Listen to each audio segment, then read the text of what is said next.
మంచిది. తలడంచుకోండి, ప్రార్థించుకుందాం. పరిశుద్ధుడా, మహోన్నతుడా, గొప్ప తండ్రి, నీ ఘనమైన శ్రేష్టమైన నామానికి కృతజ్ఞత స్తుతులు సూత్రం చెల్లిస్తున్నాము తండ్రి. నీ బిడ్డలమైన మమ్మల్ని అందరినీ సజీవ లెక్కల్లో దాచి ఈ 2025 3వ నెల 23 తారీఖు పునరుత్థాన దినములోనికి మమ్మల్ని అందరినీ క్షేమంగా నడిపించినందుకు నీకే మహిమ చెల్లిస్తున్నాను. మమ్మలను, మా పిల్లలను, మా కలిగిన సమస్తము నీ దయగల హస్తాలకు అప్పగించుకుంటున్నాం.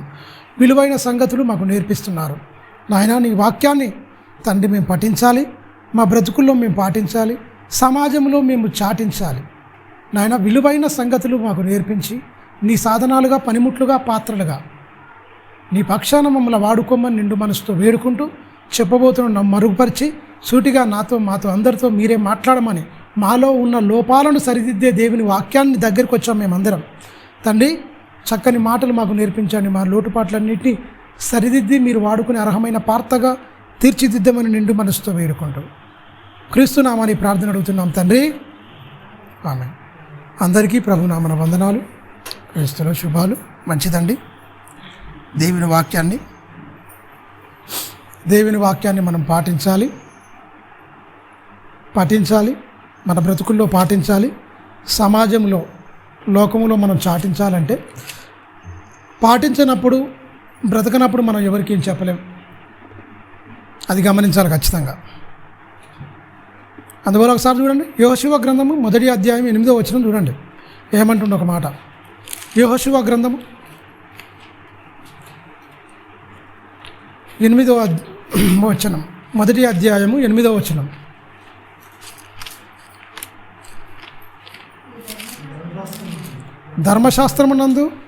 ఈ ధర్మశాస్త్రమునందు గ్రంథమందు నీవు బోధింపక తప్పిపోకూడదు. దానిలో రాయబడిన వాటన్నిటినీ ప్రకారము చేయుటకు నీవు జాగ్రత్త పడినట్లు దీవారాత్రములు ధ్యానించిన ఎడల నీ మార్గములను ఏం చేస్తాడు? వర్ధిల చేసుకొని చక్కగా ప్రవర్తించేది, చక్కగా ఉంటావు అంటున్నాడు. సమాజంలో దేవుని మాటలు లేకపోవడం భ్రష్టు పట్టిపోయింది, దాన్ని పక్కకు పెట్టండి. మరి ఈ మాటలు మనలోకి వస్తే మనం ఈ వాక్యాన్ని పాటించి అంటే నేర్చుకొని మన బ్రతుకులను మార్చుకొని సమాజానికి మన బ్రతుకులను చూపించినాం అనుకో, ఏమైపోద్ది? మన ప్రవర్తన ఏమంటుడు? నీ మార్గంలో నీ వర్ధిల్ల చేస్తా అంటుండు, నువ్వు చక్కగా ఉంటావని చెప్తుండు. ఖచ్చితంగా నీ ప్రవర్తన అంతా జాగ్రత్తగా చూసుకోమంటుండు. చూడండి, దీవారాత్రం నువ్వు దాన్ని ధ్యానించిన ఎడల నీ మార్గంను వర్ధిల్ల చేయను, చక్కగా నువ్వు ప్రవర్తించదవు. పాపుల మధ్య, దుష్టుల మధ్య, ఎలాంటి వారి మధ్య అయినా నీ సాక్ష్యాన్ని నువ్వు కోల్పోవు. అందుకని ఏం చేయాలి? దేవుని వాక్యాన్ని పఠించాలి, దేవుని వాక్యాన్ని మన బ్రతుకుల్లో ఏం చేయాలి? పాటించాలి. అదే దేవుని వాక్యాన్ని ఏం చేయాలి? సమాజంలో మన బ్రతుకుల ద్వారా చాటించాలి తప్ప ఏదో మాటలు చెప్పి మాటలు కోటలు దాడితే కాళ్ళు కడపదాటం అన్నట్టుంటే ఎలా ఉంటుంది? అది కానే కాదు, దేవుని పద్ధతి అది కానే కాదు. నువ్వు బ్రతుకు, అనేకులను బ్రతికించు, నువ్వు పాటించు, సమాజంలో ఒక సాక్షిగా. అందుకని నూతన నిబంధనలు ఏమంటాడు? మీరే క్రీస్తు పత్రికగా అంటాడు. మీరు క్రీస్తు పత్రిక మారిపోవాలంటాడు. క్రీస్తు పత్రిక అంటే మామూలు మాటలు కాదు, బైబిల్ కాదు. బైబిల్ తీసి చెప్పడంగా బైబిల్లాగా మీరే మారిపోవాలి. మీరే ఒక పత్రికగా, ఒక బైబిల్గా మారిపోవాలి. మిమ్మల్ని చదువుకునేటట్టుగా ఉండాలి మీ క్రియలు, మీ మాటలు, మీ బ్రతుకు మొత్తము అని ఒక చక్కని సంగతి ఇక్కడ చెప్పాడు. మీరు గమనించండి. సమూయేలు మొదటి గ్రంథము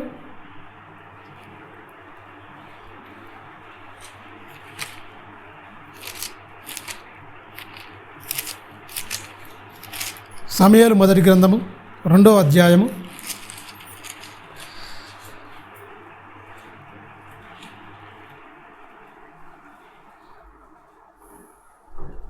9వ వచనం చూద్దాం. తన భక్తుల పాదములు తొట్టిల్లకుండా ఆయన వారిని కాపాడును. దుర్మార్గులు అంధకారమందు ఏమి ఎదురాలు? మాటున మరుగు చేతులు. ఇంకోటి, బలము చేత ఎవడును జయము నొందడు. నా బాహుబలము నాది అనుకుంటే కుదరదని చెప్తుండు. ఇక్కడ ఏమంటుండు? ఆయన భక్తుల పాదములను ఏం చేస్తాడు? తన భక్తుల పాదములను తొట్టిల్లనియ్యడు. ఆయన వారిని కాపాడుతాడు అంటుండు. మనం ఖచ్చితంగా మన భక్తి మనం చక్కగా ఉన్నాం అనుకోండి, ఎవరన్నా మన మీద అసూయతోని కుళ్ళుతోని రకరకాలుగా వచ్చినా దేవుడు ఖచ్చితంగా దాన్ని తప్పిస్తాడు. నేను కాపాడుతానని చెప్తున్నా. ఆయన తొట్టిల్లే నేను కాపాడుతాను అన్నప్పుడు ఆయన ఎప్పుడు రెడీగా కాపాడుతానికి సిద్ధంగా ఉన్నాడు. మనం కాపాడేటంత అర్హత, దేవుని చేత కాపాడబడేంత అర్హత మనలో ఉందా అది చూస్తాడు ఆయన ఖచ్చితంగా. మనలో లోపాలు ఉన్నాయనుకోండి, లోపాలు కలిస్తే ఏమైపోద్ది? పెద్ద లోపం అయిపోద్ది.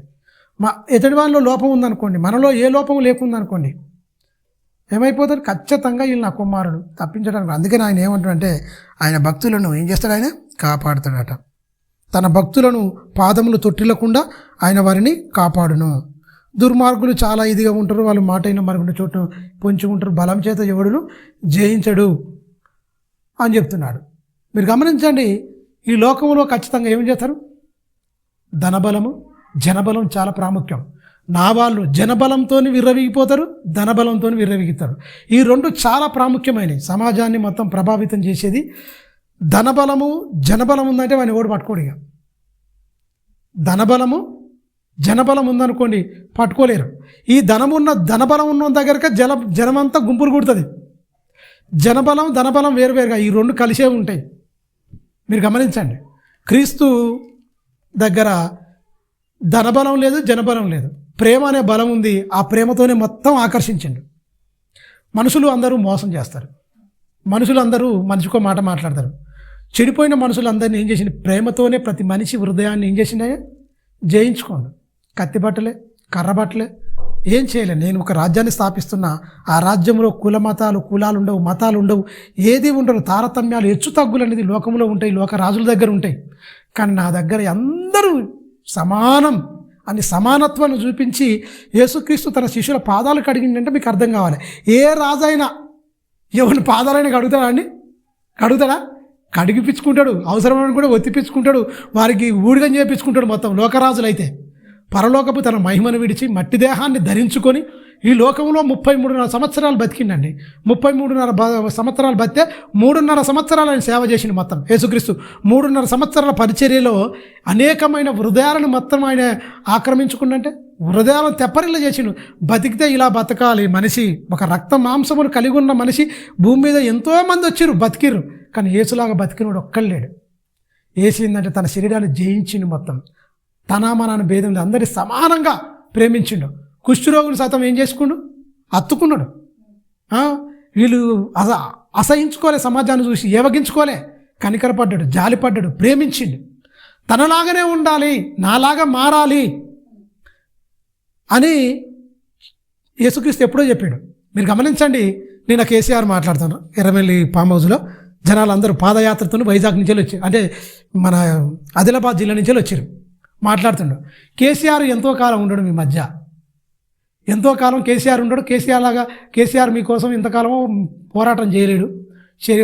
పొలాలను నిండిపోతున్నాయి, నీళ్ళు ఇయ్యలేకపోతున్నారు. ఈ అసమర్థమైన ఈ సామర్థ్యం లేని అసమర్థ ప్రభుత్వం మీద నేనే ఒక్కనే చేయాలంటే కుదరదు, పోరాటం చేయాలంటే కాదు. రైతులే మీరే ఖచ్చితంగా పోరాటం చేయాలి. కేసీఆర్ కొంతకాలం ఉంటే వెళ్ళిపోతాడు, ప్రతి ఒక్కడు కేసీఆర్ లాగా మారాలి అంటుండే ఆయన ఏమంటాడు? ప్రతి ఒక్కడు కేసీఆర్ లాగా మారాలి. 14 సంవత్సరాలు ఈరోచితంగా నేను పోరాటం చేసిన, చచ్చిపోతారా అని వద్దన్నా కూడా నేను పోయి అక్కడ ఏం చేసిండు ఆయన మొత్తం నిరాహార దీక్ష చేసిండు. అంటే ఏం ముట్టలే, నిమ్స్ హాస్పిటల్లో ఉన్నా కూడా నిరాహార దీక్ష చేసిండు. అందుకని ఆయన ఒక మాట, నేను చావు నోట్లో తలకాయ పెట్టి తెలంగాణ సాధించిన అని చెప్తాడు ఆయన. ఎంతోమంది పోరాడినా కూడా ఎవరి వల్ల కాలే, ఎవరి వల్ల ఎట్టియాలో ఇస్తారు. ఆయన పోరాడినట్టు చెప్పుకుంటా అంటాడు. ఆయన చెప్తుంటే ఈ మాటలు వింటుంటే నాకు ఇదే అనిపించింది. యేసుక్రీస్తు ఈ మాటలని ఎప్పుడో చెప్పిండు. ఈ పోరాట పటిమ ఇవన్నీ కొంతమంది అల్లూరి సీతారామరాజు కూడా చనిపోతూ కూడా ఒక మాట అంటాడు. ఆయన 100 గుళ్ళు ఒకేసారి ఆయన దేహంలో చీల్చుకపోయినా ఆయన ఒక మాట అని చెప్తాడు నినాదించి. అల్లూరి సీతారామరాజు ఇప్పుడు నన్ను ఒక్కరిని చంపుతారు కదా, నాలో నుంచి ప్రతి రక్తబొట్టు చిందింపబడుతున్న ప్రతి రక్తబొట్టు ఒక్కొక్క అల్లూరి సీతారామరాజు పుడతాడు అన్నాడు ఆయన. అల్లూరి ప్రతి ఒక్క రక్తపు బొట్టు కింద నేల రాలుతున్న ప్రతి రక్తపు బొట్టు ఒక్కొక్క అల్లూరి సీతారామరాజుగా ఉద్భవిస్తాడు, పుడతాడు అన్నాడు. మీరు గమనించండి, ఈ నినాదాలని ఎక్కడి? యేసుక్రీస్తు చెప్పినే. మీరు నాలాగా మారాలి, నాలాగా ఉండాలని చెప్పిండు. కత్తి పట్టమని చెప్పలే, యుద్ధం చేయమని చెప్పలే, ఏం చేయలే. ఆయన యేసుక్రీస్తు శిష్యుడు పేతురు గారు కత్తి తీసి వరలో ఉన్న కత్తి తీసి యేసుక్రీస్తుని పట్టుకునేటప్పుడు వచ్చి మలుకు చెవు మీద కొడతాడు. ఒక సేనాధిపతి ఉంటాడు, చెవుని తెగ నరుకుతాడు. నీ కత్తి తీసి వరలో పెట్టుకో అంటాడు. కత్తి పట్టుకొని కత్తి పడుతూనే పోతాడు. ఆ చెవు తీసి మళ్ళీ ఇలా అంటు పెడతాడు. కేసు కూడా ఉంటుంది తెలుసా, చెవు ఇలా అంటుకుంటుంది, ఏమి ఉండదు ఆడ. రక్తం చిమ్మర జింది చెవు నేల తెగబడినా ఎమ్మట చెవు తీసి ఇలా అంటు పెడితే మళ్ళీ ఎప్పుడు యథావిధిగా అయిపోద్ది.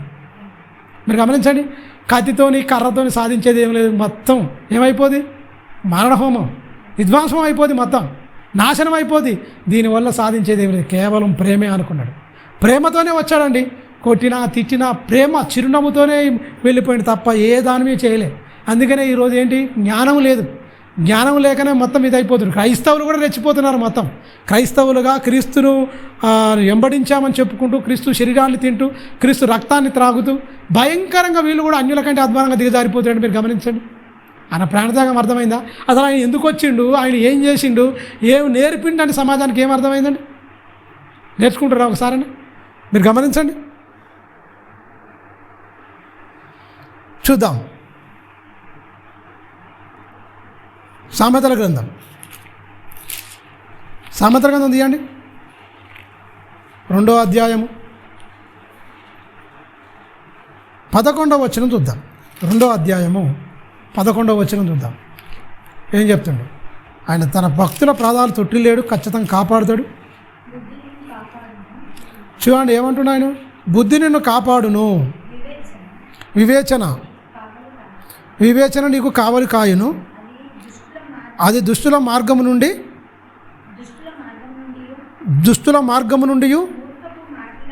చూడండి, మూర్ఖంగా మాట్లాడేవారి చేతిలో నుండి నిన్ను రక్షించును. ఏమంటును? బుద్ధి నిన్ను కాపాడును, వివేచన నీకు కావలి ఉంటుంది. బుద్ధి లేకనే మొత్తం ప్రపంచం మొత్తం ఏమైపోతుంది, అట్టుడికిపోతుంది, కొట్టుకు చచ్చిపోతురు. అంటే బుద్ధి ఉందా? సమాజానికి బుద్ధి ఉందా అండి? మనిషిని చంపుకోవడం ఏందండి? మీరు గమనించండి, భయంకరమైన పద్ధతిలో ఉన్నారు. అందుకని ఇక్కడ ఏమంటుండే కదా, బుద్ధి నిన్ను కాపాడును, వివేచన నీకు కావలి ఉండును, అది నీ దుష్టుల మార్గము నుండి, మూర్ఖపుగా మాట్లాడు వారి చేతిలో నుండి నిన్ను రక్షించును. లోకంలో ఎక్కువ ఉన్నదెవరండి? మంచోళ్ళు ఉండరా, నీతిమంతులు ఉండరా, భక్తిపరులు ఉండరా? భక్తిహీనులు ఉన్నారు. భక్తిహీనులను నీతిమంతులు పక్కనే నమ్ముకున్న వాళ్ళు పక్కన పెడితే ఏంటి, నీ నీతి వల్ల నీ నీతి వానిలో వ్యాపిస్తే నీ నీతిని బట్టి వాడు మారాలి. నువ్వు మళ్ళీ వాడు భక్తిహీనుడై నువ్వు భక్తిహీనుడైతే మార్చేవాడుగా చూపిస్తాడు. వాడు దుష్టుడండి, మూర్ఖపు మాటలు మాట్లాడతాడు. వాడు మూర్ఖుడు, వాడు మూర్ఖపు మాటలు మాట్లాడతాడు. అదే మూర్ఖపు మాటలు మనం మాట్లాడితే ఉంటుందా? ఉండదు. నీ వల్ల ఈ మాటలు నిన్ను ఏమై దొరికినా వాని మూర్ఖపు మాటల్లో వాని మూర్ఖంగా మాట్లాడే వారి చేతిలో నుండి నేనేం చేస్తాయి, ఆ మాటలు నేను రక్షిస్తాయి అని చెప్తాడు. రక్షిస్తాయి అంటే ఎప్పుడు ఏం మాట్లాడాలి ఏం కదా అని మనకు వివేచన, అంటే నీకు కావలి ఉంటుంది అంటుడు. వివేచన నీకు ఏమవుతుంది అంటుడు, కావలి ఉంటుంది. ఎక్కడ ఉన్నా నువ్వు క్రీస్తు సాక్షిగా నువ్వు జీవిస్తావు ఖచ్చితంగా. బుద్ధి నిన్ను ఖచ్చితంగా కాపాడుతుంది. సమయోచితమైన జ్ఞానం మనిషికి అవసరం. కొంతమంది బుద్ధి కోల్పోతారు ఖచ్చితంగా. ఎందుకు? దేవుని మాట్లాడినవాడు బుద్ధి కోల్పోవడం. దేవుని మాట్లాడినప్పుడు చాలా జాగ్రత్తగా అన్నీ మాట్లాడతాను. అంటే ఎప్పుడు ఏమో అవసరాన్ని బట్టి మాట్లాడతాం. అవసరం లేని మాటలు మాట్లాడడం, పనికి మాలిన మాటలు అసలు మాట్లాడడం. ఎందుకు? ఆ వివేచన నీకు ఏమైపోద్ది, కావలిగా వస్తుంది. అనవసరమైన మాటలు నీ నోరుకుంటా దొరలనివ్వదు, బయటికి రానివ్వదు. కావలి ఉన్నది కదా, ఖచ్చితంగా కావలి ఉంటుంది కనుక నిన్ను ఖచ్చితంగా కాపాడుతుంది. ఈ బుద్ధిగా లేకుండా, ఆ బుద్ధి లేకుండా, ఆ వివేచన నీకు కావలి లేకుండా ఉంటే ఏమైపోతారు, భయంకరంగా ఉంటుంది అది. అందుకనే దుష్టుల మార్గము నుండి, మూర్ఖపు మాటలు మాట్లాడే వారి చేతుల్లో నుండి అది నిన్ను రక్షించును. అట్టివారు చీకటి త్రోవలలో నడవాలని యథార్థ మార్గమును విడిచిపెట్టుతారట. మనకి ఏంటి, ఆ బూతులు ఆ చీకటి త్రోవలు ఇష్టం. ఇక యథార్థత మనకి ఇష్టం ఉండదు. దాన్ని వదిలిపెడతాడు. నాకు వద్దిదిగా, నాకు అడ్డంగా ఉంది, నాకు కొరకరాని కొయ్యగా ఉన్న ఈ మాటలు నాకెందుకు, నేను హాయిగా నేను విచ్చలవిడిగా బతకాలి, నేను విచ్చలవిడిగా ఉండాలి. అందుకనే వెలుగును ఎప్పుడు చీకటి ద్వేషిస్తూనే ఉంటుంది. వెలుగు దగ్గర రాడు వాడు చెడ్డ క్రియలు. అందుకనే వెలుగు దగ్గర రాడు, చూసుకోరు. క్లియర్గా చెప్తుండు. అందుకనే చూడండి ఏమంటుండు 13వ వచనం, అట్టి వారు చీకటి త్రోవల్లో నడవాలని యథార్థ మార్గములను ఏంటి విడిచిపెడతారు అంతే. చీకటి బ్రతుకుల్లో వెలుగులు నింపేయండి దేవుని మాటలను. అట్టివారు వదిలిపెడతారు, పోతారు అంటున్నాడు. ఎప్పుడు కాపాడుతాడు? భక్తుడిగా ఉంటే మనల్ని కాపాడుతాయి దేవుని మాటలు. ఖచ్చితంగా భక్తిగా ఉంటే మనల్ని కాపాడుతాయి, మనకు మంచిగా. అందుకనే 14వ వచనం అన్నాడు, కీడు చేయి వారందరూ సంతోషించుదురట. కీడు చేయడం చేత వాళ్ళు ఏం చేదురు? సంతోషించుదురు. అతి మూర్ఖుల ప్రవర్తన యందు ఉల్లసించుతారు. వీళ్ళకి ఇది కావాలండి, ఎప్పుడు ఇవి కావాలి. బుద్ధి లేని వాడికి ఇలాంటివి కావాలి, కీడు చేస్తానికి ఇది కావాలి. ఇక వాడు మంచిగా బతే ఇంకొని ఓర్వడు. మీరు గమనించండి, మంచిగా ఉంటే ఏమంటారు, కళ్ళలో నిప్పులు పోసుకుంటూ అంటారు కదా లోకంలో. లోకోక్తులు చెప్తుంటారు కొన్ని, అమ్మో వారి కళ్ళలో నిప్పులు పోసుకుంటుండే మమ్మల్ని చూసి మండిపడుతుండే అంటారు కదా. ఇగో ఇవన్నీ బుద్ధిహీన లక్షణాలు, చెడ్డ పనులు చేసే వాళ్ళ ఈ మొత్తం అతి మూర్ఖ ప్రవక్తన గలవారం వింటారు, చెడ్డ గలవారం వింటారు. ఎందుకు? దేవుని వాక్యం లేకపోతే ఎవ్వరిని ఓరోడాడు. అగో అలాంటి ప్రవర్తన కలిగి ఈ భూమి మీద చాలామంది ఉంటారు. చాలా జాగ్రత్తగా ఉండు నాయన, నీకు బుద్ధి ఉండాలి. ఖచ్చితంగా బుద్ధి నిన్ను కాపాడుతుంది, ఈ వేసన నీకు కావలి ఉంటుంది. అది దుష్టుల మార్గం నుండి, మూర్ఖపు మాటల్లో నుండి ఏం చేస్తుంది? అది నిన్ను ఖచ్చితంగా రక్షిస్తుంది. అంటే మనం సపరేట్గా ఉండాలి ఖచ్చితంగా. అది మనం రక్షిస్తుంది, మనం కాపాడబడదు. ఎప్పుడు రక్షిస్తుంది? వాళ్ళలాగా మనం బతికితే, వాళ్ళలాగా మనం బతకకుండా మనం ప్రత్యేకంగా దేవుని మీద ఆధారపడితే రక్షిస్తుంది. ఆధారపడితే దేవుని ఆ వివేకం అనేది వచ్చి కావాలి ఉంటుంది. నిన్ను చక్కగా మార్గం తొట్టి లేకుండా నీ పాదాలు అప్పుడు స్థిరపరుస్తాడు ఖచ్చితంగా దేవుడు. అప్పుడు నిన్ను బలపరుస్తాడు, తన మహిమ కోసం నిన్ను వాడుకుంటాడు. ఎవరిని పడితే వారిని వాడుకోడు, ఎవరిని పడితే వారిని. అతి మూర్ఖత్వం లోపడి ఉంటే నువ్వు ఏం చెప్తావు చెప్పండి? ఏమంటారండి? నీతికి దుర్నీతికి సంబంధం ఉందా అన్నాడా? ఒకసారి చూడండి, ఆ మాట చూడండి. మళ్ళీ ఇక్కడికి వద్దాం. 1 కొరింథీ 2 కొరింథీ 6వ అధ్యాయం 14వ వచనం చూడన్నా. ఏమంటుండు? ఈ మూర్ఖులకు, అందుకనే విశ్వాసి వేరు అవిశ్వాసి వేరు, చాలా జాగ్రత్తగా ఉండాలి వీళ్ళతోనే అంటాడు.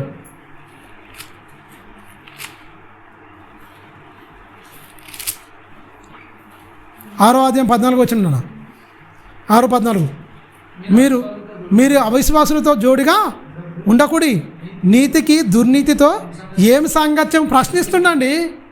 నీతి ఉన్నది, దుర్నీతి వాళ్ళలో కనిపించింది అనుకోండి, నువ్వు సాంగత్యం చేయకు, వద్దు. ఖచ్చితంగా చెప్తున్నా అక్కడ, మీరు అవిశ్వాసులతో జోడుగా ఉండకూడి, నీతికి దుర్నీతితో సాంగత్యం ఏమిటి? సాంగత్యం చేయకు. వెలుగు చీకటితో పొత్తేంది? ఏం పొత్తు ఉంటుందా? చీకటే. చీకటి ఉన్న కాడ వెలుగు ఉండదు, వెలుగున్న కాడ చీకటి ఉండదు. చీకటి బతుకుల్లో వెలుగు ప్రకాశించాలని అనుకున్నా కూడా ఇది మూసుకపోయింది. అందుకని యుగ సంబంధమైన దేవత అవిశ్వాసుల 1 కొరింథీ 4వ అధ్యాయం 4లో ఉంటుంది. ఈ యుగ సంబంధమైన దేవత అవిశ్వాసుల మనోనేత్రం గుడ్డితనం కలగజేసిందంటే గుడ్డోడు ఏమైపోతాడు? చీకటి అయిపోద్ది. మీరు గమనించండి అక్కడ. అందుకనే అంటుడు చూడండి, క్రీస్తునకు బెలియాలితో ఏమి సంబంధము?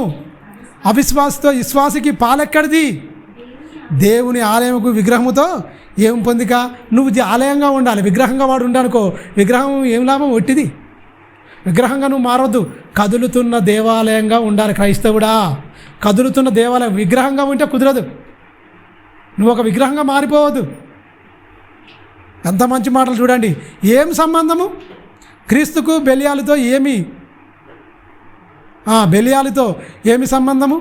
అవిశ్వాసతో విశ్వాసికి పాలెక్కడిది? దేవుని ఆలయముకు విగ్రహముతో ఏమి పొందిక?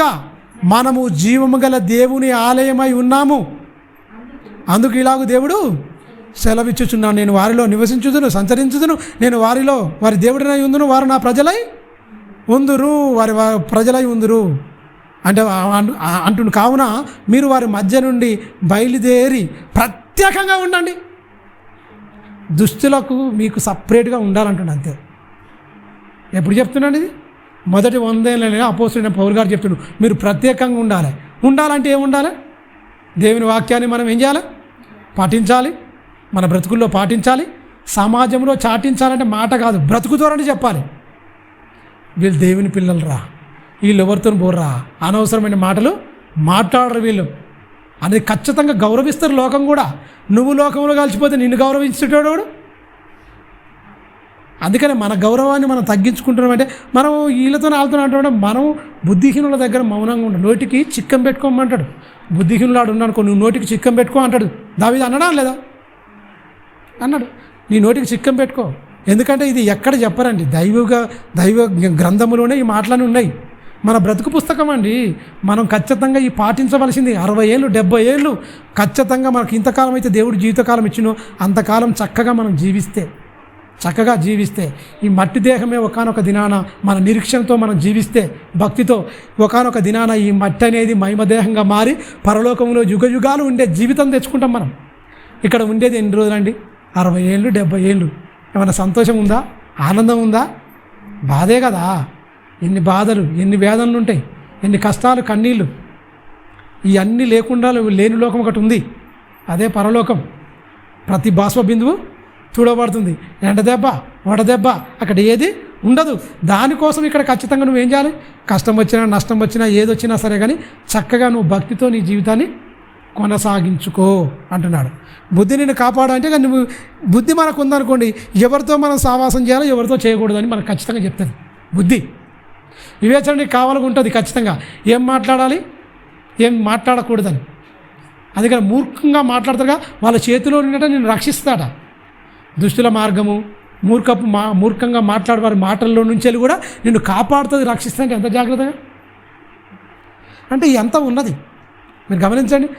దీన్ని మనం సాధన చేయక మనం అక్కడక్కడ మనం ఫెయిల్ అవుతున్నాం. కానీ దీన్ని బాగా మనం అభ్యాసం చేసి సాధన చేసినాం అనుకోండి, ఎవడు మన వైపు ఏలెత్తి చూపించడానికి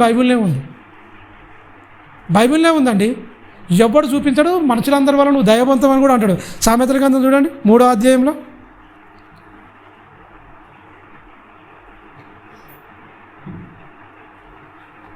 4వ వచనం.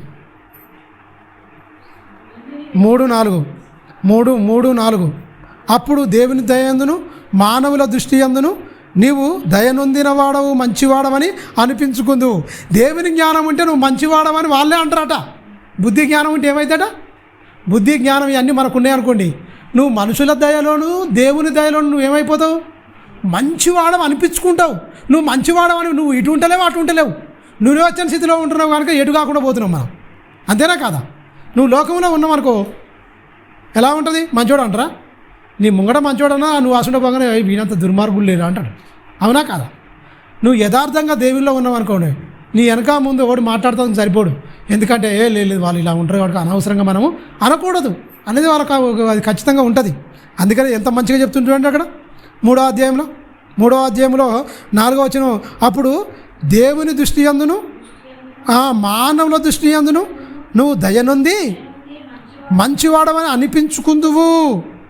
నీ స్వబుద్ధిని ఆధారం చేసుకొనక నీ పూర్ణ హృదయముతో యెహోవా యందు నమ్మిక ఉంచు. పూర్ణ హృదయంతో.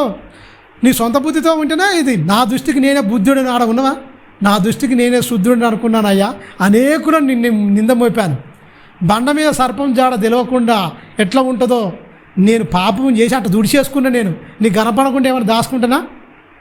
అయినా కూడా ఎలాంటి కలంకం లేకుండా బండ మీద కనుక సర్పం జాడ ఎలా ఉంటుందో, ఎలాంటి కలంకం జాడ లేకుండా కూడా పాపం అనే జాడ లేకుండా నువ్వు నన్ను తుడిచావు, కడిగావయ్యా. ఎంత కలంకుని నేను, ఎంత భ్రష్టుని నేను, ఎంత పాపిని. ఒక బండ మీద నడుచుకోకపోతే సర్పం జాడ ఎలాగైతే అవుపడకుండా ఉంటుందో అలాగా లేకుండా నా కలంకం మొత్తం కడిగినవయ్యా, తుడిచేసినావు. అంత జాగ్రత్తగా కడిగినామంటే మీరు గమనించండి. మళ్ళీ నేను పోయా అది అంటించుకుంటే, మళ్ళీ పాపం అంటించుకుంటే, పాపములో దిగితే ఊకుంటాడా అండి దేవుడు? ఊకుంటాడా? అస్సలు ఊకోడు. అందుకనే మనుషులు కూడా దృష్టికి కూడా మనం గొప్పవారం అవుతామని దేవుడు అన్నాడు ఖచ్చితంగా. దేన్ని బట్టి? బుద్ధి ఉంటే, వివేచన నీకు కావాలి ఉంటే అది నిన్ను కాపాడుతుంది, రక్షిస్తుంది, ఖచ్చితంగా రక్షిస్తుంది. సమాజంలో గొప్పగా మనం ఉంటామని కూడా దేవుడు ఖచ్చితంగా చెప్తున్నాడు. చూడండి యోహాను సువార్త తీయండి 3వ అధ్యాయము. చాలా మంచి మాటలు అక్కడ చెప్పిండు. యోహాను సువార్త 3వ అధ్యాయము 19వ వచనం చూడన్నా. 3:19లో ఈ దీని గురించి రెండింటి వెలుగు చీకట్ల గురించి చెప్తుంటాడు మొత్తం.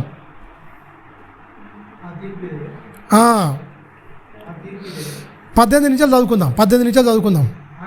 ఆయన యందు విశ్వాసం ఉంచువానికి తీర్పు తీర్చబడదు.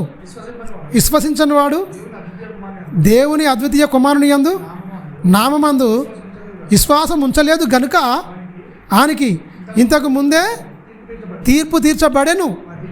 ఆ తీర్పు ఇదే అని చెప్తుండు. చూడండి, వెలుగు లోకములోనికి వచ్చెను కానీ, బాగా గమనించండి, తమ క్రియలు చెడ్డవైనందున. ఆ వెలుగు అనేది లోకంలోకి వచ్చింది కానీ అది ఏమైంది? తమ క్రియలు చెడ్డవైనందున ఏం చేసినట్టు వాళ్ళు? మనుషులు వెలుగును ప్రేమించక చీకటినే ప్రేమించిరి. చీకటినే ప్రేమిస్తారండి. చీకటి అంటే ఇష్టం మనిషికి. చెడ్డ పనులే ఇష్టం, చెడ్డగా ఉండడమే ఇష్టం, మంచిగా మారడం ఇష్టం ఉండదు. అందుకనే క్లియర్గా చెప్తుండు, ఆయన యందు విశ్వాసం ఉంచువానికి తీర్పు తీర్చబడదని చెప్తుండు. విశ్వసింపని వాడు ఎవడో దేవుని అద్వితీయ కుమారుని యందు విశ్వాసం ఉంచలేదు గనుక వానికి ఇంతకుముందే తీర్పు తీర్చబడను. ఆ తీర్పు ఇదే అని చెప్తూ, వెలుగు లోకములోనికి వచ్చను కానీ తమ క్రియలు చెడ్డవైనందున మనుషులు వెలుగును ప్రేమింపక చీకటినే ప్రేమించిరి. 20వ వచనం, దుష్కార్యము చేయు ప్రతివాడును వెలుగును ఏం చేస్తాడా అంటే దేవుని వాక్యాన్ని ద్వేషిస్తాడు. దేవుని దగ్గర రాడు. వెలుగు అంటే ఏంటండి? దేవుని వాక్యమే వెలుగన్నా. మీరు గమనించండి, వాక్యమన్నా, క్రీస్తన్నా, ఇవన్నీ ఆయన యందు విశ్వాసం ఉంచకుండా నీ ఇష్టానుసారంగా ఉంటే ఆయన ధిక్కరిస్తున్నట్టే. ఆజ్ఞాతిక్రమం పాపం, పాపానికి జీతం మరణము. నా యందు విశ్వాసం ఉంచిన వాడు ఏమైపోతాడు? మరణంలో నుండి జీవంలోకి దాటిపోతున్నాడు. ఇక్కడనే ఉంటుంది చూడండి, 5వ అధ్యాయం 4వ వచనంలో 24వ వచనం ఉంటుంది చూడండి. 22వ వచనం చదువుకుంటారండి. తండ్రి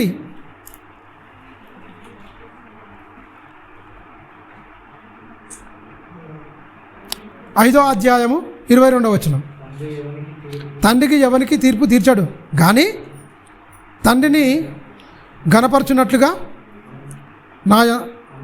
అందరూ కుమారుని తండ్రిని ఎలాగైతే గణపరుస్తారో అందరూ కుమారుని గణపరచవలనని తీర్పు తీర్చుటకు సర్వాధికారము కుమారునికి. ఏంటి? తండ్రికి లేదాట. అధికారం మొత్తం కుమారుడికే ఇచ్చిండట. తండ్రి మొత్తం నాకే ఇచ్చిండు, నేనే అని చెప్పుకుంటుండు యేసుక్రీస్తు. మొత్తం నాకే అప్పగింపబడింది.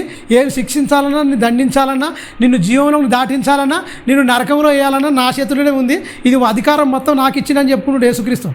నా మాటను నిర్లక్ష్యం చేసి మీ ఇష్టానుసారంగా బతికితే ఏమన్నాడు యేసుక్రీస్తు? జీవం గల దేవుని చేతుల్లో పడుట బహు భయంకరం.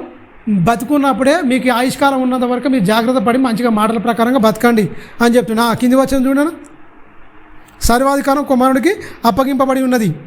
కుమారుని గణపరచువాడు ఆయనను పంపిన వాడిని తండ్రిని గణపరచును అని చెప్తే 24వ వచనం చూడండి. ఇక చెప్పుకుంటుడు అక్కడ, నా మాట విని నన్ను పంపిన వాని యందు విశ్వాసం ఉంచువాడు నిత్య జీవం గలవాడు. వాడు తీర్పులోనికి రాక మరణములో నుండి జీవములోనికి దాటి ఉన్నాడని నేను మీతో నిశ్చయంగా చెప్తున్నా. నేను చెప్పిన మాటలే మీకు ఆధారం. మీరు బతకాలి ఖచ్చితంగా. అందుకని కొంతమంది ఏంటి యెహోవా సాక్షులం అంటారు. వీళ్ళు ఒకరికి ఉండే జీవం. ఎందుకంటే అధికారం తండ్రికి వచ్చేసింది. తండ్రి అధికారం కుమారుడికి అప్పగించుడు. యేసుక్రీస్తే చెప్పుకుంటున్నాం, నాకు అధికారం అప్పగించిండు, తీర్పు తీర్చాడు. తండ్రి అవనికి తీర్పు తీర్చాడు, నాకే ఆ తీర్పు తీయడానికి మొత్తం అధికారం నాకు అనుగ్రహించిండు. నా యందు విశ్వాసం ఉంచాలి. నా తండ్రిని గణపరచువాడు నన్ను కూడా గణపరచాలి. ఖచ్చితంగా గణపరచడానికి యోగ్యుని నేను కూడా అని చెప్పుకుంటుడు. నేనే తీర్పు తీరుస్తా. నేను చెప్పిన మాటల ప్రకారంగా మీరు విని బతికితే ఓకే.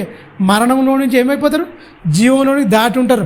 క్లియర్గా చెప్తుండు. అంటే ఆయన మాట్లాడి ఆదికాండం నుంచి ప్రకటన గ్రంథం వరకు ఆయన వాక్యంగా ఉన్న ఆయనే చెప్తున్నాడు. యేసుక్రీస్తు మొత్తం ఆయనే, యేసుక్రీస్తే. మీరు గమనించండి, ఆదికాండం నుంచి ప్రకటన గ్రంథం వరకు 66 పుస్తకాల్లో అక్షర రూపకంగా ఉన్నది ఎవరు? యేసు. వాక్యమై ఉన్న యేసు శరీరాన్ని ధరించుకొని చెప్తుడు.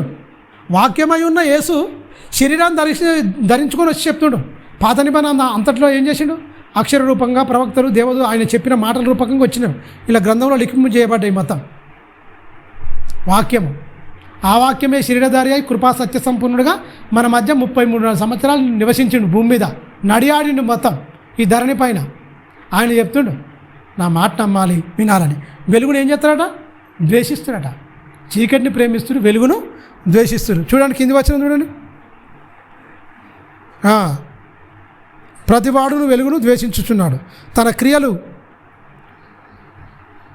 క్రియలు దుష్క్రియలు కనపడకుండానట్లు, తమ క్రియలు దుష్క్రియలు కనబడకున్నట్టు వెలుగులోకి రాడు. మీరు గమనించండి, వెలుగును ప్రేమించడం వెలుగులోకి రాడు. వాక్యం దగ్గరకు వస్తే నువ్వేంటో చెప్తావు కదా. వాక్యం దగ్గరకు వచ్చి చదివిన అనుకో, నువ్వు వెలుగులో ఉన్నావా చీకట్లో ఉన్నావా, నువ్వు ఎలాంటి వాడివో మన వేషధారణ మొత్తం బయట పెట్టేది ఏకైక గ్రంథం ఇదే. మనకు రోగం వచ్చింది అనుకో, ఎక్స్రే తీస్తే ఎక్కడ ఏముంది ఏం కథ గడ్డ పుండ అసలు ఏందని మొత్తం చెప్పేస్తుంది స్కానింగ్ మిషన్. మన బతుకు ఇది మొత్తం చెప్పేస్తుంది. నువ్వు అంతరంగంలో ఏమనుకుంటున్నావు, నీ కథ ఏంది నీకు ఏందని మొత్తం టోటల్గా చెప్తుంది. ఎముకలకు ఏమైనా పోయిందంటే ఏం చెప్తారు, ఎక్స్రే తీస్తారు, స్కానింగ్ తీస్తారు. స్కానింగ్ వేరు, ఎక్స్రే వేరు. ఎక్స్రే తీస్తే ఎముకలు కనిపిస్తాయి, పక్షి మొత్తం ఈ దేహంలో మాంసంగా నరాలకి ఏం కనపడవు, కేవలం ఎముకలకే కనిపిస్తుంటుంది ఎక్స్రేలో. మీరు గమనించండి, స్కానింగ్ తీసిననుకో అందులో కిడ్నీలకు కానీ ఇంకా ఎక్కడ గడ్డ ఏమైంది గుండె అవన్నీ తీసి చూపిస్తుంది, అది కనిపిస్తుంది స్కానింగ్. నువ్వేమై ఉన్నావో మొత్తం మీద పెద్ద స్కానింగ్ మిషన్ లాంటిది. నువ్వు మనిషిలో నువ్వు ఎంత భక్తిపరుడుగా ఉన్నావో, నువ్వు ఎంత భక్తిహీనుడివో, నువ్వు ఎలాంటి వాడివో మొత్తం, నువ్వు చీకటి సంబంధివా ఎలుగు సంబంధివా నువ్వు ఓడివని మొత్తం ఎవరు చెప్పే అవసరం లేదు. దేవుడే నీతో మాట్లాడి నువ్వు ఇలాంటి వాడు అంటాడు. ఏం చేస్తాడు వాళ్ళు, దుష్క్రియలు కనపడకుండాడట, ఎలుగు యొద్దకు రాడట. వాడు ఎలుగు యొద్దకు రాడు అని చెప్తూ 21 చూడండి. సత్యవర్తనుడైతే తన క్రియలు దేవుని మూలంగా చేయబడినవని ప్రత్యక్షపరచబడినట్లు ఎలుగు వద్దకు వచ్చును. అంటే ప్రత్యక్షపరచబడి ఎలుగు వద్దకు వచ్చి చూసుకుంటాడు ఖచ్చితంగా. అమ్మయ్యా ఏం లేవు, నేను మంచిగున్నా, పర్ఫెక్ట్ అయిపోయినని చెప్తాడట. ఎవరు? సత్యవర్తనుడు అయితే. అసత్య సంబంధి అయితే, దుష్టుని సంబంధి అయితే అటు రాలేడు కూడా. మీరు గమనించండి, ఈ ప్రతి ఒక్కరు ఎవరికి వాళ్ళు చెక్ చేసుకోవాలండి. నాకు నేను చెక్ చేసుకోవాలా, మీకు మీరు చెక్ చేసుకోవాలి. వాక్యం అందరికీ బోధిస్తుంది. నాలో ఉన్న లోపాలను సరి చేస్తుంది, మీలో ఉన్న లోపాలను సరి చేస్తుంది. ఇక ఈనోడు అంటే ఇక వాడు సరి చేసుకోలేడు. ఈనోడు చదువునోడు వాడు సరి చేసుకోడు, వాడు రాడు, వేస్ట్. దానివల్ల ప్రయోజనం అంటే ఏం ఉండదు. అందువల్ల వినాలి ఖచ్చితంగా. అందుకని ఏమంటారు, పాటించాలి, సమాజంలో చాటించాలి. దేవుని మాటలు ఖచ్చితంగా మనం నేర్చుకోవాలి, మంచిగా పఠించాలి. అదే దేవుని మాటలు మన బ్రతుకుల్లో మంచిగా పాటించాలి. అయ్యే దేవుని మాటలు మన సమాజంలో చాటించాలి. ఎలా? మన మార్పు ద్వారా, మన క్రియల ద్వారా. ఎలుగు సంబంధమైన క్రియలు, మంచి మాటలు, అందరు మేలు కోరే మాటలు ఖచ్చితంగా ప్రత్యేకపరచబడినట్టు ఉండాలి మనం ఖచ్చితంగా. అదే చెప్తుండు యేసుక్రీస్తు మాట్లాడుతున్న మాటలండి. వాడు వెలుగు యొద్దకు రాడు, వాడు చీకటినే ప్రేమిస్తాడు అని దుష్క్రియలు వాడికి కనబడతాయి ఖచ్చితంగా. అందుకనే వాడు రాకుండా చక్కగా వాడు అక్కడనే ఉంటాడు అని చెప్తుండు. మీరు గమనించండి, 22వ వచనం. అటు తర్వాత యేసు తన శిష్యులతో కూడా యూదేయ దేశమునకు వచ్చి అక్కడ వారితో కాపురం ఉండాడు. అంటే అక్కడ ఉన్నాడు, చాలామంది అన్నీ చెప్పేసిండు, వెళ్ళిపోతున్నాడు. ప్రియమైన దేవుని పిల్లలు, అనేకమైన ప్రాంతాలు కాలినడకతో తిరిగిండు మంచిగా. ఇలాంటి రవాణా సౌకర్యం లేని దినాలై చాలా కష్ట పరిస్థితిలో వాళ్ళు సేవ చేశారు. అపోస్తులు కానీ ప్రవక్తలు కానీ చాలా కష్టపడ్డారు. మనకు ఎక్కడిదక్కడ ఉన్నది, ఇప్పుడు మీడియా ఉన్నది, ప్రతిదీ రకరకాలుగా మనకు అన్ని టెక్నాలజీ అనేది మన కళ్ళ ముంగటనే ఉన్నది మొత్తం. ఈ కాలంలో పుట్టించినందుకు ధన్యులం, ఒకందుకు భ్రష్టులు అయిపోతురేమో. ఎందుకంటే టెక్నాలజీ వల్ల ఎంత భయంకరంగా జరుగుతుంది. ఇక్కడ పాపం చేయడానికి అవకాశం ఉంది, భక్తి నేర్చుకోవడానికి అవకాశం ఉంది. ఎక్కువ భక్తి నేర్చుకుంటారా పాపం చేస్తారా సమాజంలో? మీరు గమనించండి, ఎక్కువ పాపం చేయడానికే ఎక్కువ మొగ్గు చూపుతారు, దానికే అవకాశం ఉన్నట్టుగా మనకు కనిపిస్తుంది సమాజంలో. ప్రియమైన దేవుని వారు చూడండి, కీర్తనల గ్రంథము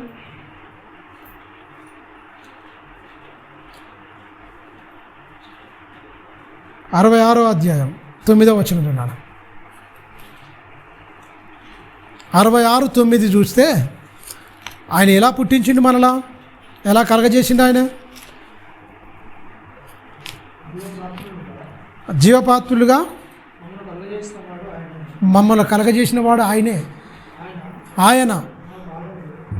ఆయన మన పాదములను అదరనీయడు. ఇక్కడ కూడా అంటున్నాడు, మన పాదములను అదరనీయడు, కదలనీయడు, పడిపోనీయడు, కుంటుపట్టనీయడు, ఖచ్చితంగా తొట్టిల్లనీయడు. చక్కగా నిలుపుతాడని చెప్తుండు, ఖచ్చితంగా కాపాడుతాడని చెప్తుండు. సామెతల గ్రంథం 6వ అధ్యాయం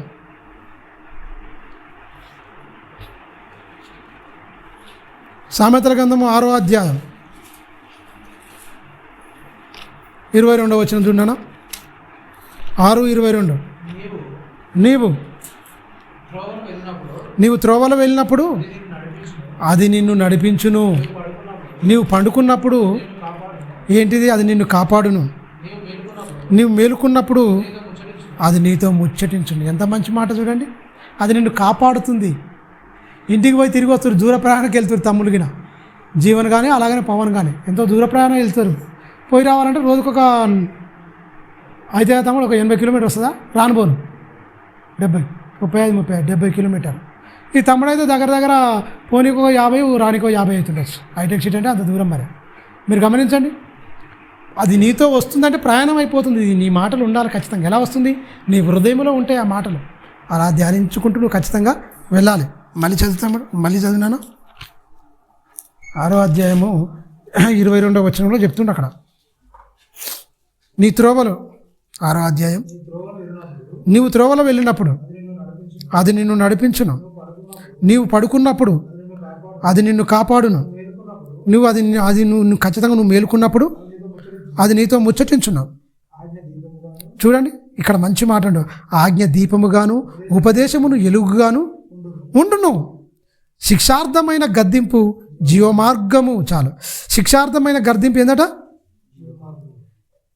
ఈ శిక్షార్థమైన గద్దింపులు అనేది అవసరం ఖచ్చితంగా. మనుషులను ఎప్పుడైనా సరే కానీ పొగడొద్దు. వాళ్ళు ఎంత గొప్పగా ఉన్నా సరే కానీ వాళ్ళని పొగడితే మనుషులు ఏమైపోతారు? తెలియకుండానే భక్తిహీనులుగా మారిపోతారు. నువ్వు చాలా గొప్పోడివి, నువ్వు ఇదన్నావు అనుకో, నిజమే గొప్పోళ్ళు అనుకుంటాం. కాదు, నేను ఖచ్చితంగా నాలో లోపాలు ఉంటాయని వాక్యం దగ్గరకు వచ్చి తెలిసిపోద్ది ఖచ్చితంగా. అందుకని ఏమంటున్నాడు? శిక్షార్థమైన గద్దింపు ఖచ్చితంగా ఏమైపోతుంది? జీవ మార్గము నడిపిస్తుంది ఖచ్చితంగా. ఆ గద్దింపులు తీసుకుంటారా అండి? అందుకనే బైబిల్లో కూడా 27వ అధ్యాయంలో చెప్తాడు. చూడండి ఒకసారి 27వ అధ్యాయంలో ఒక మాట అంటాడు, పగవాడట ముద్దులు పెడతాడట. ఈ 27వ వచనం, బాగా గమనించండి, మేలుగోర స్నేహితుడు గాయములు రేపును, పగవాడు లెక్కలేనన్ని ముద్దులు పెట్టును. మీరు గమనించండి, ఇక్కడ మీరు గమనించారా? ఉపదేశం ఏమైందండి? దీపముగా ఉన్నది. దీపము ఆజ్ఞ, దీపముగా ఉపదేశము. ఇప్పుడే మనం చదువుకున్నాం కదా, ఆజ్ఞ దీపముగాను ఉపదేశము వెలుగుగాను ఉన్నది, శిక్షార్థమైన గద్దింపు జీవ మార్గము అని మనం చదువుకున్నాం కదా. ఈ మేలుగోర స్నేహితుడు ఎవరు ఉంటాడో వారి జీవంలో తీసుకురావాలని ఖండిస్తారు ఖచ్చితంగా. ఖండించేటోళ్ళు ఇష్టమా, ముద్దులు పెడతాడు ఇష్టమా సమాజానికి? మీరు గమనించండి, ముద్దులు పెడతాడు, తీయగా మాట్లాడుతాడో ఇష్టం, వాళ్ళనే ఇష్టపడతారు.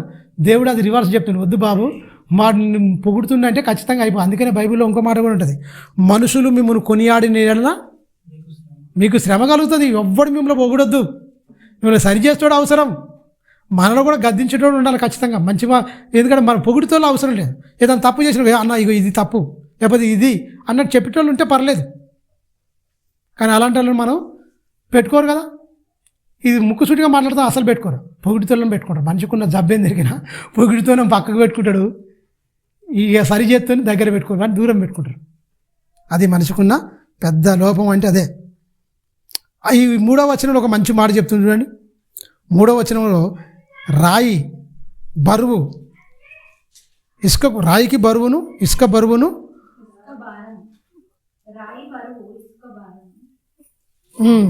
రాయి బరువు ఇసుక భారము, మూడుని కోపము ఈ రెండింటికంటే బరువు అయిందట.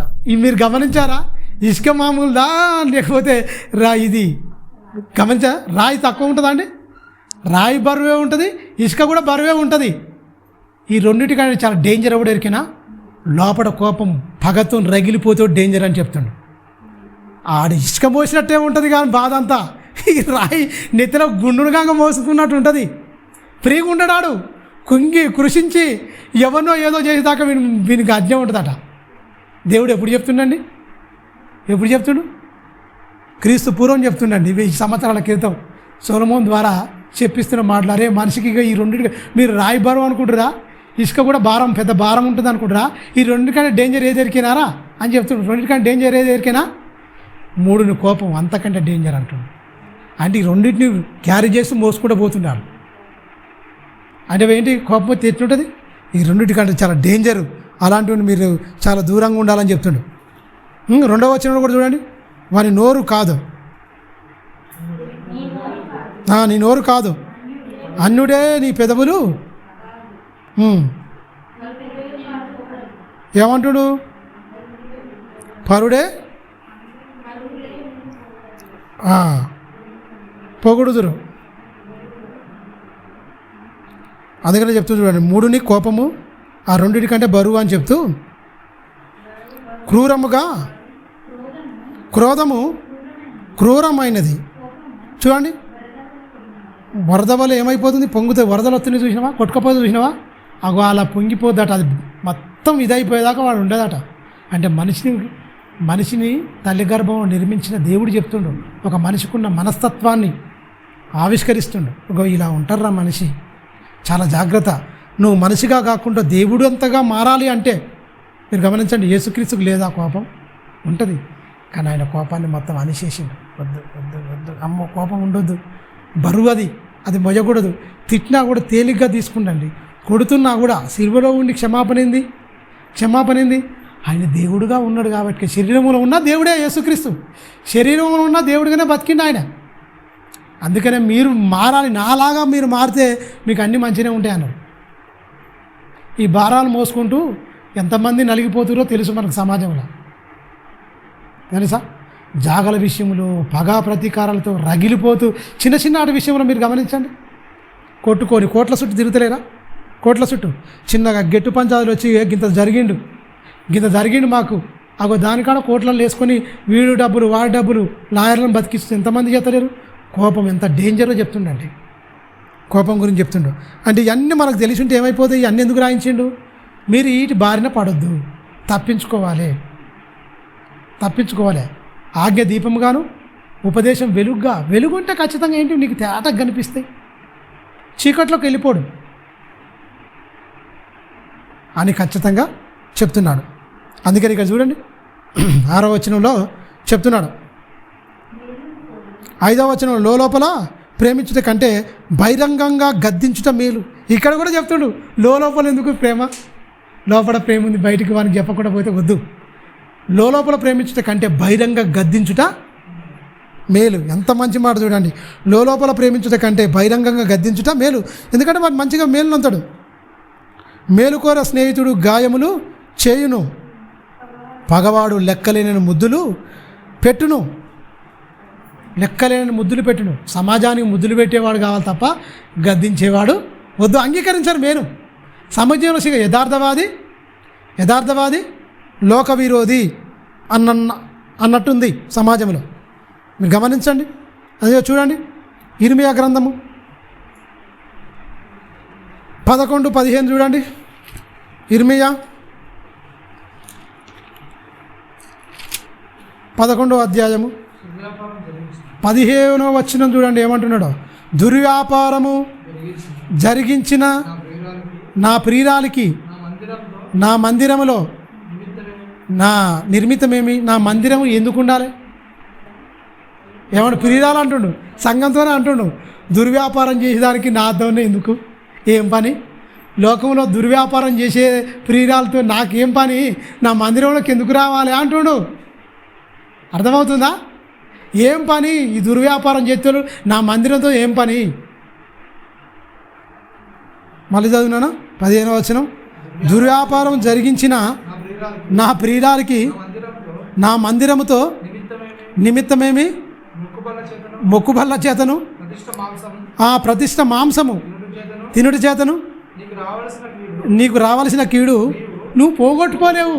నీకు వచ్చేదే ఖచ్చితంగా. నేనేదో భక్తిపరుణ్ణి, నేనేదో చేస్తా అంటే అది వచ్చేది నీ మీదకి వస్తుంది ఖచ్చితంగా, ఎందుకంటే నీలో దుర్వ్యాపారం ఉంది. నా ప్రియురాలకు నాకేం పని, ప్రియురాలు అంటే ఎవరు అనుకుంటున్నాడు, సంఘమునే, ఇశ్రాయేల్ సమాజాన్ని మొత్తం ఉద్దేశించి చెప్తుండు. మొత్తం 12 గోత్రాలను మనసులో పెట్టుకొని ఇర్మియా ద్వారా దేవుడు చెప్పిస్తుండే మాట, దుర్వ్యాపారం చేస్తున్నావు, ఏం పని, ఏం చేస్తున్నావు, నా మందిరంతో నీకేం పని ఏంటి అని చెప్తుండు.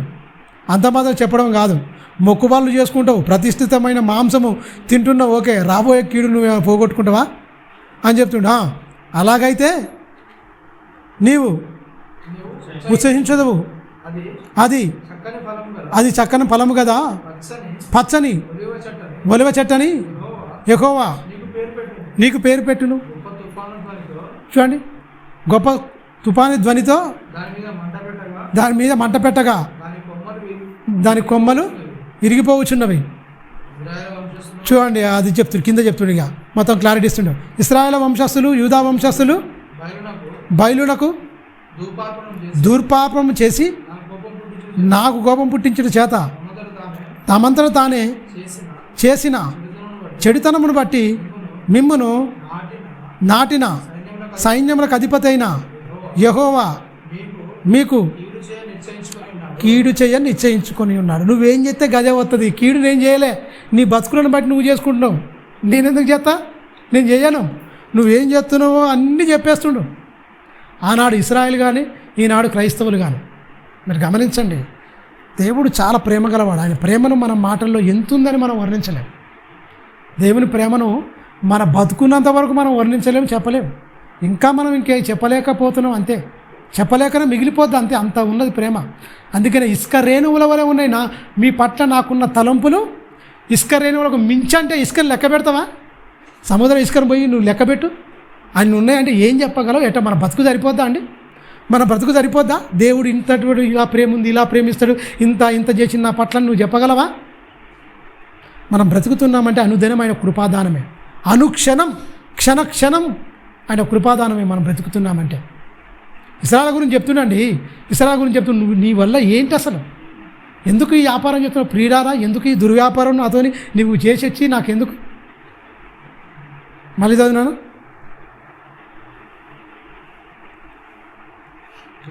దుర్వ్యాపారం జరిగించిన నా ప్రియురాలా, నా మందిరంతో నీకు నిమిత్తమేమి? మొక్కుబళ్ళ చేతను, ప్రతిష్ఠిత మాంసం చేతను, తినుట చేతను నీకు రావలసిన కీడు నువ్వు పోగొట్టుకుందువా?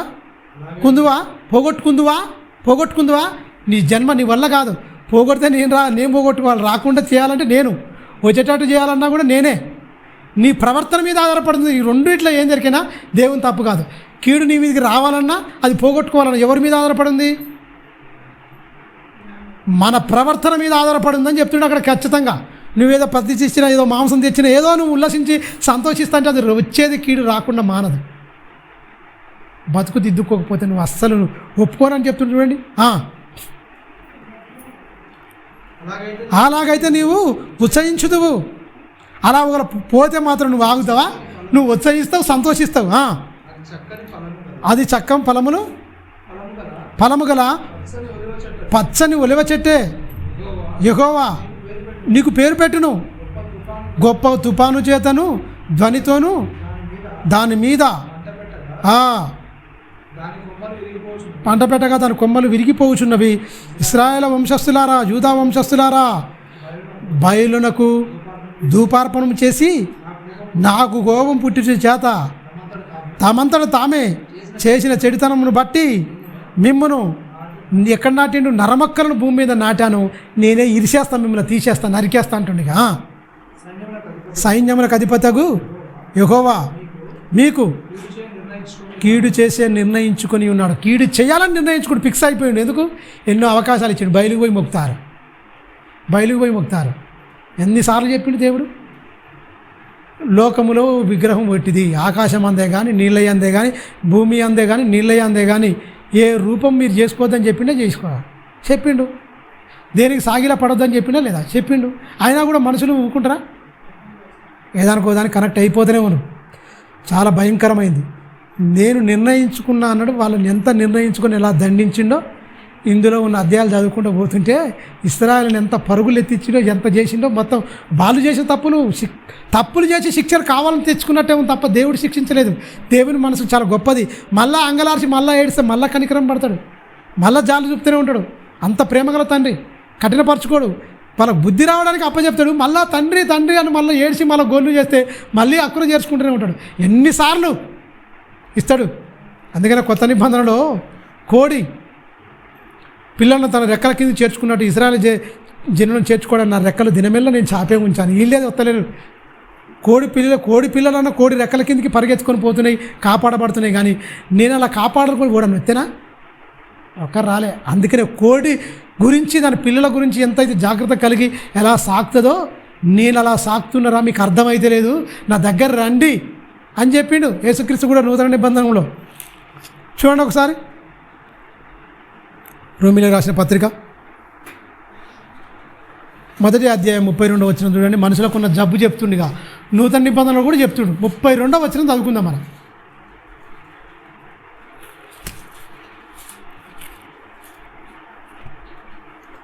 మనిషికున్న భయంకరమైన అది జబ్బు, అది ఎవరికి ఉండకూడదు అసలు.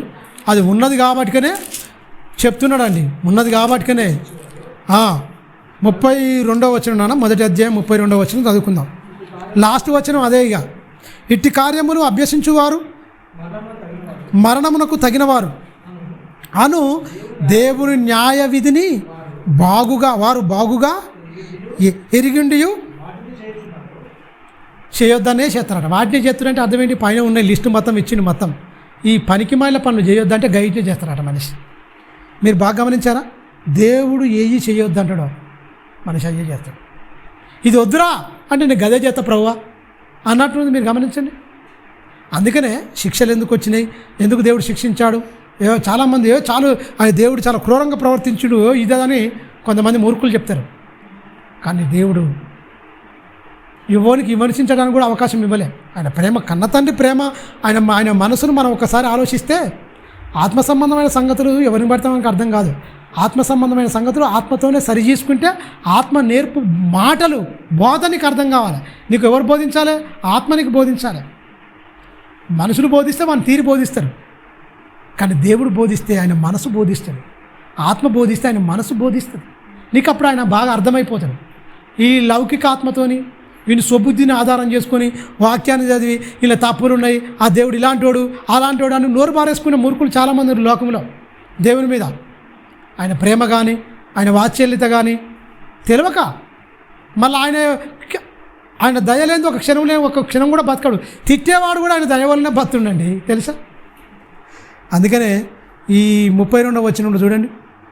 అట్టి కార్యములు అభ్యసించువారు మరణములకు తగినవారు అను దేవుని న్యాయవిధిని వారు బాగుగా ఎరిగియుండి వాటిని చేయుచున్నారు. ఇది మాత్రమే కాదు, వాటిని అభ్యసించు వారితో సంతోషించి సమ్మతించడం అంటే వీళ్ళకి ఎవరి సోపతి? అవిశ్వాసులతోనే సోపతి, భ్రష్టులతోనే సోపతి. మనం చదువుకున్నాగా 2 కొరింథీయుల 6వ అధ్యాయం 14వ వచనం ఏముంది? ఎవరితో సావాసం చేస్తారు? ఎవరితోని? అవి చేయొద్దు అన్నారు. వీళ్ళు అలాంటి వాళ్ళతోనే సావాసం చేస్తారని చెప్తుండే ఇక్కడ. ఎవరికి? విశ్వాసికి అవిశ్వాసికి పొత్తు లేదు, పాలు లేదు, మీరు దూరంగా ఉండమని చెప్పిండి ఆల్రెడీ. ఇలాంటి వాళ్ళు ఏం చేస్తారు కానీ గాలతోనే సావాసం చేస్తానికి వెళ్ళిపోతారట. ఎవరు? ఎందుకు 29 నుంచి చదివితే 28 వచనం నుంచి చదివితే, మరియు వారు తమ మనసుల్లో దేవుని చోటు నొల్లకపోయిరు గనుక చేయరాని కార్యములు చేయుటకు దేవుడు భ్రష్ట మనసుకు వారిని అప్పగించెను. అంటే వీళ్ళు ఎన్నో పనులు చేస్తుర్రు, వాళ్ళు ఎన్నోసార్లు అవకాశం ఇచ్చిండు దేవుడు, మార్చుకోకపోతే దేవుడు ఏం చేసిండు? విసిగిపోయి భ్రష్ట మనసుకు వారిని అప్పగించిండు. అప్పగిస్తే అట్టి వారు సమస్తమైన దుర్నీతి చేతను, దుష్టత్వం చేతను, లోపం చేతను, వీర్ష చేతను నిండుకున్నారు. బాగా నింపేసుకుని, హృదయం మొత్తం నింపుకున్నట్టు ఏం చేసిరు వాళ్ళు?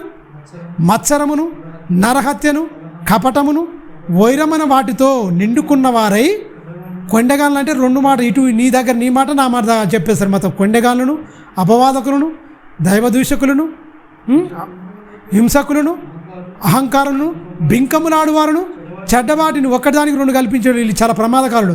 చెడ్డవాటిని కల్పించువారును, తల్లిదండ్రులకు అవిధేయులు, వీళ్ళు ఇంకా డేంజర్. తల్లిదండ్రులకు అవిధేయులను, అవివేకులను, మాట తప్పువారును, అంటే మన అనురాగ రైతులు అంటే సొంతం తోడబుట్టిన వాళ్ళని కూడా ద్వేషించే రకాలు వీళ్ళు. అనురాగ రైతులు అంటే ఎవరు? సొంతంగా మనకు పుట్టిన వాళ్ళే అనురాగ రైతులు అంటే సొంత రక్త బంధువులను కూడా మొత్తం దూషించి చంపేసేవాళ్ళు. అనురాగ రహితులు అంటే వీళ్ళు ఇలాంటి వాళ్ళు అనమాట. సొంత వాళ్ళను కూడా దూషించేవారు అనమాట. వీళ్ళు ఇలాంటి వాళ్ళు ఏం చేస్తారు, నిర్ధరులైరి, ఇట్టి కార్యం ఇక గమనించారు, ఇట్టి కార్యములు చేస్తారట. ఇక అవన్నీ పైన చదువుకున్నాక అందులో ఒక్కటన్నా మంచి ఉందా? భ్రష్టుడు వలలో వశములో పడ్డవానికి క్రియలు మొత్తం అట్టే ఉంటాయి. వాంతో చాలా జాగ్రత్తగా ఉండాలి. దేవుడే అప్పగించినట్టే ఎన్నిసార్లు చూసి అప్పగించి ఎంత అలసిపోవచ్చు అండి. ఎన్ని అవకాశాలు ఇచ్చి చూడండి. దేవుడే భ్రష్ట మనసుకు అప్పగించుండు అని మనం చదువుకున్నాం. దేవుడు అప్పగించాలంటే ఎలా ఉంటే అప్పగిస్తాడు? అవకాశాలు ఇచ్చి ఇచ్చి ఇచ్చి ఇచ్చి వీడు మారడు. వీని వల్ల 10 మంది చెడిపోతారు తప్ప ఒక్కను కూడా వీడిని నిలబెట్టాడు. అందుకని వీడిని భ్రష్టునికి అప్పగిస్తున్నాడు. కథం అప్పగించిన వానిలో క్రియలు రూపక అని వానికి ఏమైపోయినాయి? మన క్రియలు మొత్తం ఏమైపోయినాయి?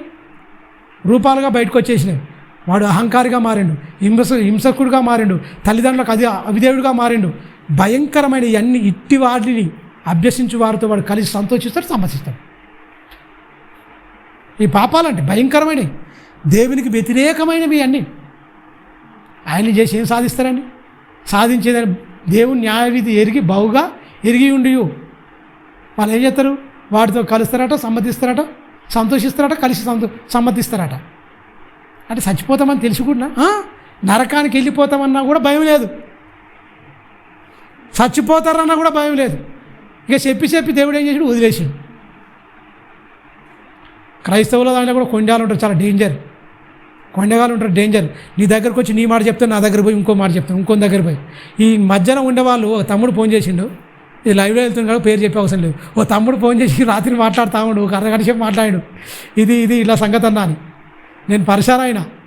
మళ్ళీ వాళ్ళు సంఘ పెద్దలు, ఆ సంఘంలో వ్యాపారం చేసేళ్ళు, ఎందుకు పనికి మాలినోళ్ళు, ఎందుకంటే ఈ దౌర్భాగ్యులు దేవుని పేరు చెప్పుకొని సంఘ పెద్దలు శిలాయిస్తూ ఈ పనికి మాలిన మాటలు చెప్పుకుంటూ తిరుగుతారు. బుద్ధి ఉండక్కర్లేదు. ఇలాంటి వాళ్ళకి దేవుని భయం కూడా ఉండదు. వాత వేయబడిన మనస్సాక్షి గలవారు, అపవాదకులు, వాళ్ళు అపవాది సంబంధులు, అలాంటి వాళ్ళని దగ్గర కూడా రానిది తెలుసా. వాడు మారడాడు, నిన్ను ఇంకా అవసరం కూడా మార్చేసుకుంటే వాళ్ళ లెక్క. అర్థమైందా? నిన్ను మార్చేసుకుంటే వాళ్ళ లెక్క. ఆడు అస్సలు మారాడు. ఎండిపోయిన దగ్గరికి పోయి చెట్టు దగ్గరికి పోయి గాలి ఇవ్వంటే గాలి ఇవ్వదు, పండు ఇవ్వంటే పండు ఇవ్వదు. వీళ్ళు ఎండిపోయిన చెట్లు అంటే వాళ్ళు, ఎండిపోయిన బావులు లాంటి వాళ్ళు, ఎండిపోయిన చెట్లు లాంటి వాళ్ళు, ఇలాంటి వాళ్ళు దౌర్భాగ్యులు తెలుసా. ఎండిపోయిన చెట్టు దగ్గరికి పోయి గాలి రాదు, నా పండు రాదు, ఏమి రాదు, నీడ రాదు. అలాంటి వాడు అనమాట. ఎండిపోయిన బావి దగ్గరికి పోతే ఏమైనా వస్తుందా? నీళ్ళు వస్తాయా? రావు. ఎండిపోయిన బావులు, ఎండిపోయిన చెట్లు ఎంత ప్రమాదకరమైనయో ఈ కొండగాళ్ళు, ఈ మోసగాళ్ళు, ఈ దౌర్భాగ్యులు కూడా అలాంటి వీళ్ళ గురించి చాలా జాగ్రత్తగా ఉండాలి తెలుసా. మంచిగా బతులను కూడా బతకనియరు. మనం ఏం చేయాలి? వాక్యం ఏం చేయాలి? పఠించాలి. దేవుని వాక్యాన్ని పఠించాలి. దేవుని వాక్యాన్ని మన బ్రతుకుల్లో పాటించాలి. దేవుని వాక్యాన్ని మన బ్రతుకుల ద్వారా సమాజంలో చాటించాలి. చెప్పండి ఏం చేయాలి? మీరే చెప్పండి ఏం చేయాలి? ఏం చేయాలి? దేవుని మాటలు దేవుని మాటలను పఠించాలి. అంటే మనం నేర్చుకోవాలి, పఠించాలి. దేవుని మాటలు మన బ్రతుకుల్లో పాటించాలి. దేవుని మాటలను సమాజంలో చాటించాలి. అలా చాటించాలంటే ఏముండాలి? ముందుగా ఈ మాటలని మన బ్రతుకులోకి తెచ్చుకోవాలి, ఖచ్చితంగా తెచ్చుకోవాలి. ఎందుకంటే మనం ఎలాంటి వాళ్ళమో బైబిలే చెప్తుందండి. ఇదో పెద్ద స్కానింగ్. ఇంకా మనకున్న ఈ రోగాలు తీసుకుపోయి నాకు ఎక్స్రే తీయండి, నాకు మచ్చరం ఉంది, నాకు కుళ్ళు ఉన్నది, దీని ఏదైనా అవుతుందా అంటే డాక్టర్లకు కూడా పుట్టిన ప్రతి మనిషిలో ఉంటుంది ఇలాంటివి. ఎవరు తీసుకొస్తారో ఏ స్కానింగ్లో దొరుకుతాయి అంటే దివ్య గ్రంథమైన ఈ బైబిల్లో అనే స్కానింగ్ దగ్గర తీసుకొస్తే నువ్వు ఎలాంటివో చెప్పేస్తుంది. ఈ మన మానవుడు కనిపెట్టిన పరికరాలలో దొరకదు, అది రక్తంలో దొరకదు, స్కానింగ్లో దొరకదు, నా ఎక్స్రేలో దొరకదు. ఎందులో దొరుకుతుంది? ఈ అన్నిటి ప్రకృతిని ఎక్స్రేకి సంబంధించిన మెటీరియల్లో కానీ స్కానింగ్ దొరుకుతుంది, దాంట్లో ఆ ఫోటోలు తీసే దాని మెటీరియల్లో కానీ కలగజేసిన దేవుని వాక్యం. బ్లడ్ పరీక్ష చేస్తున్నాం, దానికి కావాల్సింది ఏంటి? పరికరాలు. ఏదైనా ముడి సరుకు అనేది వచ్చింది ప్రకృతిలో నుంచేలే. ప్రకృతి ఏంటి? దేవుని వాక్యం వల్ల కలిగింది. అంతేనా? వాక్యం చెప్తుంది నువ్వు ఎలాంటివి, ఏం కథ, నీలో ఎలాంటి గుణాలు ఉన్నాయి, ఎలా ఉన్నాయి అని మొత్తం. అందుకని మనం పాటించాలి, ఖచ్చితంగా మనం పాటించాలి. సమాజంలో దేవుని వాక్యాన్ని చాటించాలి. తలవంచుకోండి, ప్రార్థించుకుందాం. పరిశుద్ధుడా, మహోన్నతుడా, గొప్ప తండ్రి, నీ మాటలను నీ పిల్లలకు చెప్పి ఉన్నాను తండ్రి. నాయన నాకు నేను బోధించుకున్నాను, నీ పిల్లలకు బోధించావు నాయన. చెప్పబడిన మాటలు మా అందరికీ అప్లై చేసుకోవాలి తండ్రి. మేము ఈ జనన మరణాల మధ్యన ఉన్న చిన్న జీవిత కాలంలో తండ్రి అందరినీ ప్రేమిస్తూ, అందరినీ తండ్రి నాయన అందరి గురించి ప్రేమిస్తూ, మీరు శపింపబడి దీవించమని చెప్పిన మాట తండ్రి మేము జ్ఞాపకం చేసుకుంటున్నాం నాయన. నిందింపబడి తండ్రి వాళ్ళ గురించి, హింసింపబడి వాళ్ళ గురించి ప్రార్థించే వారమై ఉండులాగున తండ్రి నాయన క్రీస్తు యొక్క స్వారూప్యతలోనికి, రూపాంతరంలోనికి మమ్మల్ని అందరినీ వాక్యము విని మేము మా బ్రతుకులను ఆ వాక్యాన్ని అలవర్చుకొని సమాజంలో తండ్రి క్రీస్తు సాక్షిగా మేము ప్రకటించేటట్టుగా మా బ్రతుకుల ద్వారా చేతల్లో మేము చూపించేటట్టుగా తండ్రి నాయన, క్రియల్లో చూపించేటట్టుగా తండ్రి క్రీస్తు ప్రేమను, క్రీస్తులో ఉన్న గుణలక్షణాలను, క్రీస్తు నేర్పిన ప్రేమ తత్వాన్ని సమాజంలో చాటించులాగన మమ్మల్ని అందరినీ బలపరచండి, స్థిరపరచండి నాయన. వినబడిన ప్రతి మాట నాయన నీ పిల్లల హృదయాల్లో స్థిరపరచండి.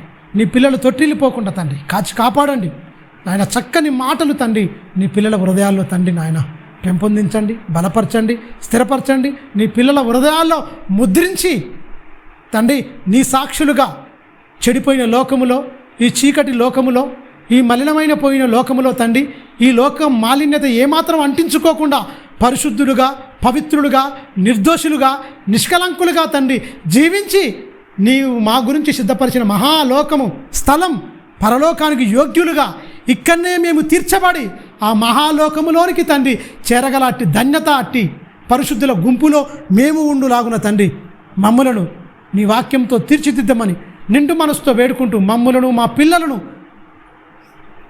నీ కరుణాహస్తాలకు అప్పగించుకుంటూ క్రీస్తునామని ప్రార్థన అడుగుతున్నాం తండ్రి, ఆమేన్. మన తండ్రి అయిన దేవుని ప్రేమ, కుమారుడైన యేసుక్రీస్తు వారి కృప, పరిశుద్ధాత్మ దేవుని అన్యోన్య